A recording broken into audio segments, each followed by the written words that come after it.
students, welcome to Vision Unlimited. So in this video we are going to start with new chapter of class 12, that is chapter number 2, inverse trigonometric function.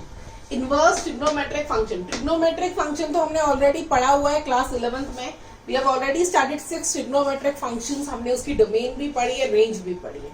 Function से related हमने ये concept भी पढ़ा है, domain क्या होता है, codomain क्या होता है और रेंज क्या होता है, ये हमने ऑलरेडी पढ़ा है. अभी इस क्लास में हमें पढ़ना है इनवर्स फंक्शन क्या होता है. Before coming to inverse trigonometric function, let us first study what is inverse trigonometric function. थोड़ा सा मैं बता रही हूँ स्टार्टिंग से. फंक्शन कहाँ से आया था हमारे पास? सबसे पहले हमने फर्स्ट चैप्टर पढ़ा था सेट्स. सेट्स का जो हम दो सेट्स को जब मल्टीप्लाई करते हैं तो हमारे पास क्या आता है, कार्टेशियन प्रोडक्ट. सेट्स जो था, सेट्स का एलिमेंट मैं कैसे लिखती हूँ, सेट के एलिमेंट्स मेरे पास ऐसे थे 1 2. अब अगर मैं दो सेट ले लूं ए और बी, इसके एलिमेंट से मैं ले लेती हूँ ए एंड बी. अब अगर मैं दो सेट्स को मल्टीप्लाई करूं then it gives you Cartesian product. And Cartesian product के एलिमेंट्स क्या होते हैं, ऑर्डर्ड पेयर्स. कार्टेशियन प्रोडक्ट के एलिमेंट्स क्या होते हैं, ऑर्डर्ड पेयर्स. ठीक है, 1a 2a then 1b 2b. Done. ये आ गया मेरे पास कार्टेशियन प्रोडक्ट. कार्टेशियन प्रोडक्ट पे मैं कुछ रिस्ट्रिक्शंस लगाऊंगी. वो रिस्ट्रिक्टेड जो होगा, जो मैं इसमें कुछ कंडीशंस लगा दूंगी, तो इसका सबसेट क्या बनेगा मेरे पास, रिलेशन. रिलेशन का फर्दर, इसके ऊपर मैं फर्दर कुछ कंडीशंस लगाऊंगी तो मेरे पास क्या बन जाएगा, फंक्शंस. इसी का ही सबसेट रिलेशन होता है, फिर रिलेशन का ही सबसेट क्या होता है, फंक्शन. अब फंक्शन को समझ लेते हैं एक बार वापस से क्विकली. इसके लिए मैं एक सिंपल सी एग्जांपल ले रही हूँ. मैं एक सेट ले रही हूँ डोमेन वाला, ये है मेरा कोडोमेन का सेट. इसको हम क्या बोलते हैं, प्री इमेजेस, और इसको हम बोलते हैं इमेजेस वाला सेट. यहाँ पर मैं ले रही हूँ गेस्ट्स और इस सेट में मैं ले रही हूँ चेयर. अब फंक्शन, अब मैं एक फंक्शन, सपोज मैं एक बर्थडे का फंक्शन ऑर्गेनाइज कर रही हूँ. एग्जाम्पल ले रही हूँ, मैं बर्थडे का फंक्शन ऑर्गेनाइज कर रही हूँ अपने घर पे, और मैंने इस फंक्शन को ऑर्गेनाइज करने के लिए अपने घर में कुछ गेस्ट्स को इनवाइट किया. वो गेस्ट मेरे पास कौन से हैं, से Amit, Sumit and Ravi. Suppose I have invited 3 guest for a birthday function at my home. अब इन गेस्ट को बुलाया तो मेरे को अपने घर में गेस्ट को बुलाया है मैंने, तो उनको बिठाने के लिए कुछ चेयर्स भी मेरे पास होनी चाहिए. तो चेयर्स मैंने ले ली C1, C2, C3 and C4. अभी क्या हुआ, 3 गेस्ट थे मेरे पास, 4 चेयर्स थी. ठीक है, तो मैंने क्या किया, अमित को मैंने इधर बिठा दिया, सुमित को मैंने बिठा दिया C2 पे. अब रवि को मैंने बोला, Ravi you do one thing, you take 2 chairs and sit. Will it look good?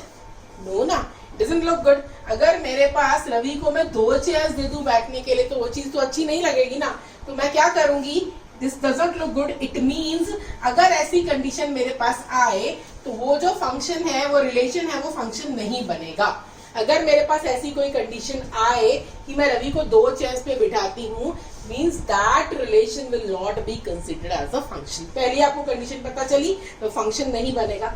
Secondly, अगर मैं यहाँ पर रवि को कोई चेयर देती नहीं, अगर सपोज मैंने रवि को कोई चेयर नहीं दी, तो again it will not be considered as a function. Reason being कि अगर मैं गेस्ट को अपने घर में बुला रही हूँ, उसको मैं चेयर ही नहीं दूं बैठने के लिए, तो अच्छा लगेगा, नहीं अच्छा लगेगा.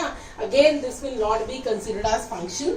That condition means if any element in the domain set does not have any image in the codomain set, then that relation will not be considered as a function. ठीक है, ये हो गया हमारी फंक्शन की 2 कंडीशंस. ठीक है, function की कंडीशन के लिए पहला क्या था कि every element should have 1 image. इसमें अगर मैं ऐसा करूं कि मैं अमित को, सुमित को, अगर मैंने सुमित को यहां नहीं बिठाया, मैंने सुमित को और रवि को दोनों को मिलकर C3 चेयर पे बिठा दिया, means then it will be a function. Means 2 elements in the domain set can have same image in the codomain set, then it will be considered as a function.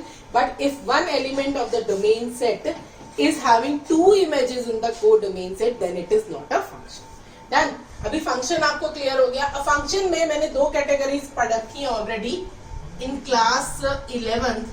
First था 1 1 और second था on 2. अब हम पहले 1 1 को पढ़ लेते हैं. 1 1 क्या होगा, अगर मैंने अमित को C1 पे बिठाया, सुमित को C2 पे बिठाया, रवि को C3 पे बिठाया, then means every element in the domain set has only one image in the range set, in the codomain set, then it means it is one function. हर एक एलिमेंट की इधर एक ही इमेज है, then it is considered as one function. But अगर मैं सुमित और रवि को दोनों को मिलके एक चेयर पे बिठाऊं, then it is considered as many one function. अगर एक एक चेयर पे सबको बिठाऊंगी, then it is considered as one function. अगर कोई भी दो जन को यहाँ पे एक चेयर दे दूंगी, then it is considered as many one. Many elements in the domain set is having the same image in the codomain set, then that function will be considered as many one function. Clear? अब मेरे को बात करनी है onto की. Onto function क्या होता है? If any chair is left vacant, empty in the codomain set, यहाँ पर कोई भी एक चेयर बच जाती है, एक या दो कुछ भी बच जाता है, then that relation will be considered as onto relation. ठीक है, then that relation will be considered as onto relation. 1 many 1 दोनों क्लियर हो गए. अब 1 और many 1 क्लियर है. अब हम देखते हैं onto फंक्शन क्या होता है. अगर हमने अमित को C1 पे बिठाया और सुमित और रवि को C3 पे बिठाया, तो ये कौन सा फंक्शन बन रहा था? many 1. अब इसके बिठाने के बाद में मेरे पास दो chairs, 2 chairs are still vacant. These 2 elements are still there in the codomain set, which doesn't have any pre-image in the domain set. ये चेयर्स मेरे पास खाली पड़ी हैं. अगर चेयर्स मेरे पास खाली बचती हैं, then that function is not onto. वो onto नहीं होगा, बट वो क्या होगा? into. और यहाँ पर अगर मैं 2-3 गेस्ट और बुला लेती हूँ, से मैंने एक गेस्ट बुला लिया अरु, और यहाँ पे मैंने एक और गेस्ट बुला लिया शबी. अरु को मैंने बिठा दिया यहाँ पे और शबी को मैंने बिठा दिया यहाँ पे. अब मेरे पास सारी चेयर्स एंगेज हो गई, C1, C2, C3 and C4. It means then that function will be called as onto function. The function is clear. Many one function क्या होता है, one function क्या होता है, onto function क्या होता है, into function क्या होता है. This thing is clear. Now we have already studied in class 11 कि trigonometric functions जो हमने 6 पढ़े थे in class 11, all those functions were one onto or not. एक बार चेक कर ले जल्दी से. तो मिनट हम लोग साइन फंक्शन ले लेते हैं. सिंपल सा फंक्शन, पहले हम साइन फंक्शन ले लेते हैं. साइन फंक्शन की डोमेन अगर आपको याद हो, साइन फंक्शन की मेरे पास डोमेन क्या थी? अगर मैं ले लूं f of x is equal to sin x, इसकी डोमेन मेरे पास क्या थी? Set of all reals. और इसी फंक्शन की रेंज मेरे पास क्या थी? रेंज मेरे पास क्या थी? Closed -1 and 1. मीन्स अगर मैं साइन एक्स को प्लॉट करूं, अब इसको ग्राफ को जरा ध्यान से समझिएगा. अगर मैं साइन फंक्शन को प्लॉट करूं, मैं यहाँ पे ले लेती हूँ, यहाँ मैं एक्स एक्सिस पे इसकी डोमेन ले रही हूँ, इधर मैं इसकी कोडोमेन लूंगी, रेंज लूंगी. यहाँ पे मेरे पास आएगा π/2, इधर पाई, 3π/2 पाई, 2π. यहाँ पे ले लेते हैं -π/2, -π, -3π/2 एंड -2π. अभी मैं इसका ग्राफ प्लॉट करती हूँ. 0 पे साइन फंक्शन क्या होता है? यहाँ मैं ले लेती हूँ 1 और यहाँ मैं ले लेती हूँ -1. 0 पे साइन फंक्शन क्या होता है? 0. और π/2 पे ये क्या होता है? 1. तो ये फंक्शन ऐसे जाएगा.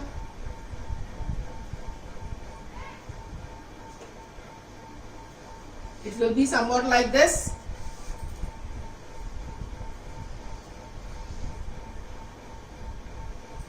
थोड़ा सा ये मैंने प्रॉपर नहीं बनेगा, ठीक है. डन, ऐसा ही होता है. अब हम यहाँ पे एक चीज देखते हैं, इसी फंक्शन को हम स्टडी करते हैं. इस फंक्शन में आप देखिए, ये फंक्शन जो है, ये फंक्शन है या नहीं, सबसे पहले हम ये देखते हैं. यहाँ पर जितने भी गेस्ट हमने बुलाए हैं वो एक्स एक्सिस पे हैं, और जो चेयर्स हैं वो मेरी वाई एक्सिस पे हैं. सभी गेस्ट को चेयर्स मिली है ना, तो it means it is a function. अब हम चेक करते हैं कि कौन से टाइप का फंक्शन है, 1 है या onto है, क्या है. 1 सबसे पहले will check whether it is 1 और many 1. पहले मैं ये चीज चेक करती हूँ. चलिए देख लेते हैं 1 है या many 1 है. ये देखिए इधर 0 पे इसकी वैल्यू क्या है? 0. अगेन इस गेस्ट को जो 0 पे है उसको कौन सी चेयर मिली? 0 नंबर वाली. अगेन पाई पे जो गेस्ट है उसको भी कौन सी चेयर मिली? 0 नंबर वाली. 2π वाला पे जो गेस्ट है -2π, उसको भी कौन सी चेयर मिली? 0 वाली. अगेन यहाँ पर पाई पे जो है उसको कौन सी चेयर मिली? 0 नंबर वाली. 2 पाई वाले को भी 0 मिली। मीन्स जितना मैंने इसको प्लॉट किया ये आगे इधर दोनों साइड में एक्सटेंड हो सकता है। जितना मैंने प्लॉट किया है this 1 2 3 4 5 means 5 guest have got the same chair. Means 5 guest को एक चेयर मिली है, तो ये फंक्शन की टाइप क्या हो जाएगी? Many one. This function will be many one. और कोई भी एलिमेंट बच नहीं रहा है जिसकी प्री इमेज उधर एग्जिस्ट नहीं कर रही। Means this type of function trigonometric function is many one and onto. But हमारे पास इनवर्स ट्रिग्नोमेट्रिक फंक्शन जो होता है, कोई भी फंक्शन है, कोई भी फंक्शन मैं लेती हूं, उसका इनवर्स कब एग्जिस्ट करता है? उसके लिए सबसे पहली कंडीशन क्या है कि वो फंक्शन क्या होना चाहिए? 1 1 एंड ऑन टू। ये दो मेन प्री कंडीशंस है किसी भी फंक्शन का इनवर्स को एग्जिस्ट कराने के लिए। इनवर्स एग्जिस्ट करता है या अदर लैंग्वेज में आई कैन ऑल्सो सी कि फंक्शन जो है वो इन्वर्टिबल है। अब फंक्शन इन्वर्टिबल कब होगा? अगर वो 1 1 ऑन टू है। अब मैंने यहाँ पे पढ़ा first trigonometric function sine x. ये फंक्शन जो है ये 1 1 तो है ही नहीं, ऑन टू है। ये फंक्शन क्या है? Many one onto. अब मेरा जो चैप्टर है वो पूरा यही डील कर रहा है इनवर्स ट्रिग्नोमेट्रिक फंक्शन। तो ये जो ट्रिग्नोमेट्रिक फंक्शन है इसको मैं इनवर्स इसका कैसे बनाऊंगी अगर मुझे यही पता चल गया कि ये फंक्शन 1 1 ऑन टू है ही नहीं। ये जो फंक्शन है sine function it is many one onto, तो इसका इनवर्स कैसे एग्जिस्ट करेगा? अब मुझे इस चीज को देखना है। अब मैं अगर देखूं इस फंक्शन को ध्यान से स्टडी करूं, यहां से लेकर यहां तक जब ये फंक्शन जा रहा है इसमें कोई भी गेस्ट को डबल चेयर नहीं मिल रही है। कोई भी गेस्ट को डबल चेयर नहीं मिल रही है, सब भी गेस्ट को एक एक सिंगल चेयर मिल रही है। मींस अगर मैं साइन एक्स जो फंक्शन है इसकी डोमेन को अगर मैं रिस्ट्रिक्ट कर दूं, इसकी डोमेन को लिमिटेड बना दूं, रेंज तो वहीं की वहीं रहेगी ना -1 से 1 तक, then it will come out to be invertible function. ठीक है, तो अगर मैं ये जो मेरे पास फंक्शन है f of x is equal to sine x, मैं इसकी डोमेन को बना देती हूँ सी -π/2 to π/2 क्लोज्ड, और इसकी रेंज में वही सेम रखती हूँ -1 to 1। नाउ चेक, अब यहां से लेके यहां तक ये फंक्शन क्या है? अब ये जो फंक्शन है ये 1 1 भी है और ऑन टू भी है। इट मीन्स इस फंक्शन का इनवर्स एग्जिस्ट करेगा, और उस इनवर्स फंक्शन को मैं क्या बोलूंगी? वो इनवर्स फंक्शन किससे डिनोट होगा? Sine inverse x. This is called inverse trigonometric function. ठीक है, अब मेरे पास जो साइन इनवर्स एक्स है it is inverse trigonometric function जिसकी डोमेन क्या है -π/2 to π/2 और उसकी रेंज क्या है -1 to 1। सिमिलरली अब मैं स्टडी कर लेती हूँ कॉस फंक्शन क्या होता है। जल्दी से देख लेते हैं कॉस फंक्शन की भी डोमेन। यहाँ पे जितने भी ट्रिग्नोमेट्रिक फंक्शंस हैं उन सब की डोमेन को मुझे रिस्ट्रिक्ट करना पड़ेगा in order to make them invertible. Cos x, अब कॉस एक्स का पहले मैं ग्राफ प्लॉट करती हूँ। कॉस एक्स का ग्राफ कैसे प्लॉट होगा? ये जो है यहाँ पे मैं 1 ले लेती हूँ, यहाँ -1 ले लेती हूँ। जो कॉस होता है वो 0 पे 1 होता है। It moves like this. यहाँ पे 0 हो गया। ये π/2 पे क्या होता है? 0। यहाँ पे हम ले लेते हैं -π/2। यहाँ पे क्या होगा? -π। यहाँ पे क्या होगा? π। अब आप देखिए 0 पे ये 1 होता है, π/2 पे 0, π पे -1, देन आगे सो ऑन। ठीक है, अब अगेन इसकी भी value so many guest are getting the same chairs. Again this function is not 1 1 onto. ये भी क्या है? Many one onto. तो इसकी भी डोमेन को मैं रिस्ट्रिक्ट करूंगी। इसकी डोमेन को मैं कहां से कहां तक रिस्ट्रिक्ट करूंगी? देखिए -1 से 1 तक ये वाली वैल्यू अगर मैं यहां से यहां तक इसको लिमिट करूं तो इट मीन सारी वैल्यूज मेरे पास आ रही है -1 से 1 तक आ रही है ना। तो इट मीन्स cos x की डोमेन को मैं रिस्ट्रिक्ट कर रही हूं -1 to 1, sorry it is 0 to π and range मेरे पास क्या हो जाएगी? -1 to 1। ये आ गई मेरे पास। अब जो इसका इनवर्स फंक्शन बनेगा, inverse function is given by cos inverse x। ठीक है, ये मेरे पास इन्वर्टिबल फंक्शन आ गया। अब आप देखिए जब मैं इसका इनवर्स मतलब इसका उल्टा, ठीक है, इनवर्स इज जस्ट लाइक इसका रेसिप्रोकल जो हो जाता है। ठीक है, इसके रेसिप्रोकल फंक्शन को मैं स्टडी करती हूँ। इसके रेसिप्रोकल फंक्शन में क्या होगा, जो इसकी डोमेन होगी ओरिजिनल फंक्शन की, वो आपकी रेंज बन जाएगी, और जो रेंज है वो आपकी क्या बन जाएगी, डोमेन। मीन्स जो कॉज इनवर्स फंक्शन है वो आपका कैसे बनेगा, आपका एक्स एक्सिस इधर आ जाएगा, वाई एक्सिस इधर आ जाएगा। आपको एक्स एक्सिस और वाई एक्सिस को इंटरचेंज नहीं करना, बस आपके पास जो इसकी डोमेन जो कॉज इनवर्स एक्स फंक्शन है, मैं इधर लिख रही हूँ, हम इसको बनाते हैं। कॉज इनवर्स एक्स जो फंक्शन है, इसकी मेरे पास डोमेन क्या होगी, -1 to 1। मैंने यही बोला ना, डोमेन रेंज बन जाएगी। ये जो रेंज है ये क्या बन गई, डोमेन। और इसके बाद जो रेंज है वो मेरे पास क्या हो जाएगी, 0 to 5। इसको हम बना लेते हैं। ये क्या बनेगा, इट विल बी हियर, यहाँ 1 होगा, यहाँ -1, ये ऐसे बनेगा इसका। ये मैंने किसका बनाया graph, cause inverse x. Done.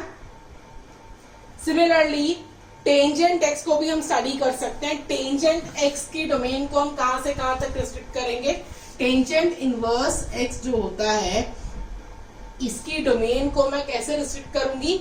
अब यहाँ पर देखिए, यहाँ पे एक चीज समझने वाली है टेंजेंट एक्स के केस में। टेंजेंट एक्स जो होता है वो π/2 और -π/2 दोनों पे डिफाइन नहीं होता है। तो that's why tangent inverse x, tangent x की जो मैं डोमेन जो होती है, पहले मैं टेंजेंट एक्स को स्टडी करती हूँ।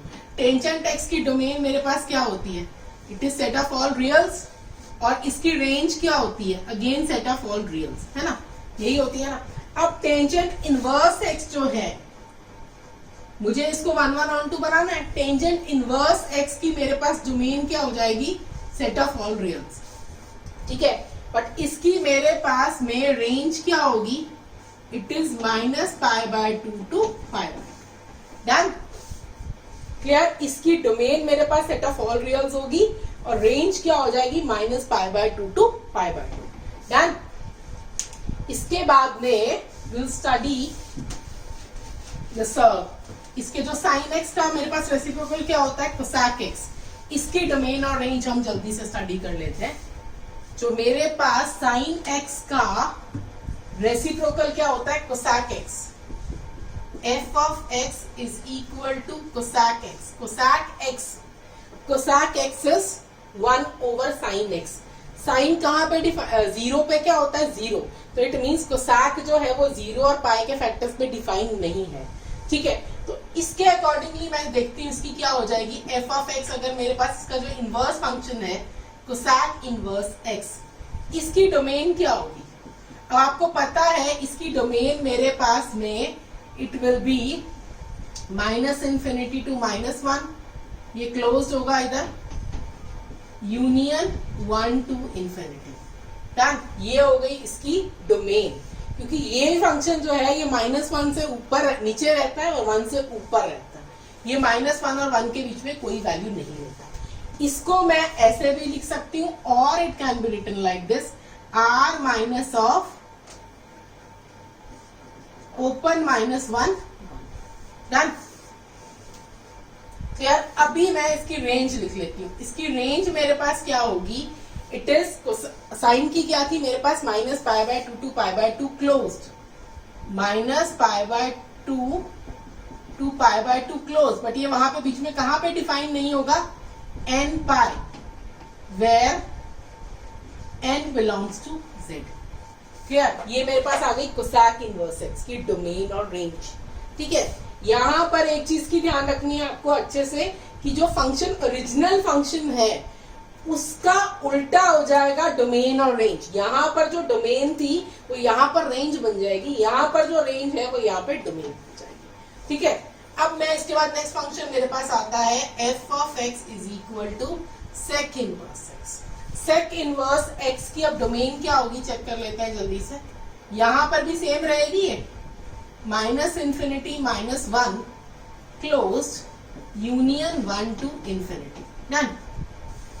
रेंज के लिए यहाँ पे अब क्या होगा मेरे पास, अब ये जो सीकेंट एक्स होता है, सीकेंट एक्स मेरे पास कहाँ पे डिफाइन नहीं होता, cos 90 मेरे पास क्या होता है 0, तो sec 90 मेरे पास डिफाइन नहीं होता है, तो sec को मैं 90 पे डिफाइन नहीं करूंगी। यहाँ पे मैं इसकी रेंज क्या बनाऊंगी, 0 to pi minus 2n plus 1 into pi by 2, where n belongs to z. Done. अब नेक्स्ट हम ले लेते हैं, last is f of x is equal to cot inverse x. ठीक है, cot inverse x के केस में मेरे पास में डोमेन क्या हो जाएगी, it will be again set of all reals. ठीक है, एंड रेंज, यहां पे मेरे पास रेंज क्या होगी, कोटेंजेंट इनवर्स x के लिए मेरे पास में रेंज क्या रहेगी, 0 पाई माइनस, ये कोटेंजेंट कहां पे डिफाइन नहीं होता है, पाई बाय 2 पे. इसको मैं क्या लूंगी,